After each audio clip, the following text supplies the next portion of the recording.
कोल्हापुरातील श्री अंबाबाई मंदिराचा प्राचीन स्मारकांच्या यादीत समावेश व्हावा यासाठी 1997 साली राज्य शासनानं अधिसूचना काढली होती. मात्र त्यानंतरची प्रक्रिया पुढे सरकली नाही. यावर 2014 मध्ये उच्च न्यायालयात याचिका दाखल झाली होती. त्यानंतर 20 जुलै 2016ला प्राथमिक अधिसूचना प्रसिद्ध करण्यात आली. त्यावर 2 हरकती आल्या होत्या. त्यावर सुनावणी होऊन सुद्धा अंतिम अधिसूचना जारी करण्यात आली नाही.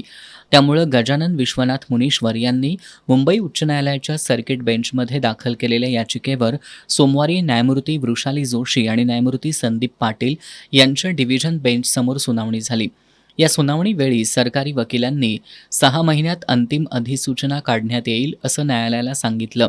मात्र यावर न्यायालयानं नाराजी व्यक्त करत 10 वर्षांपूर्वी प्राथमिक अधिसूचना निघाल्यानंतर आणि हरकतींची सुनावणी प्रक्रिया झाल्यानंतरही शासनाला अधिसूचना काढायला इतका कालावधी का लागला असा सवाल उपस्थित केला.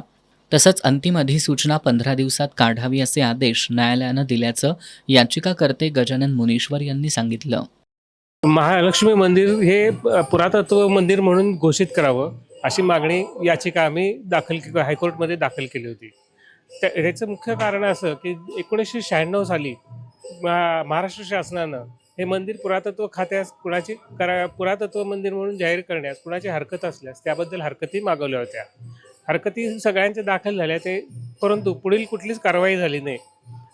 पण नंतर 2016 साली पुन्हा एकदा परिपत्रक काढलं की यावर कोणाच्या हरकती असल्या तर त्या दाखल कराव्या. त्याप्रमाणे सगळ्यांनी बऱ्याच जणांनी हरकती दाखल केल्या. त्या हरकतींचं निरसन केलं असं काल हायकोर्टात सरकारी वकिलांनी जाहीर केलं. पण त्याच्यावर पुढील कुठलीच कारवाई झाली नाही. आणि ह्यानंतर 10 वर्ष झाली ते 10 वर्षापूर्वी ते परिपत्रक दाखल हे केलं होतं.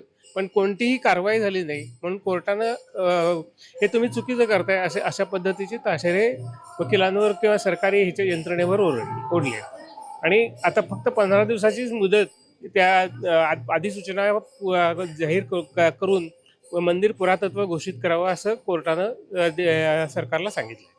आपण जर 15 दिवसात नाही केलं तर योग्य त्या अधिकाऱ्यांवर योग्य ती कारवाई केली जाईल असं कोर्टानं स्पष्टपणे सांगितलं. या आदेशाची अंमलबजावणी झाली नाही तर संबंधित अधिकाऱ्यांवर कारवाई करण्यात येईल असंही न्यायालयानं स्पष्ट केलंय. या प्रकरणी पुढील सुनावणी 10 ऑगस्टला होणार आहे.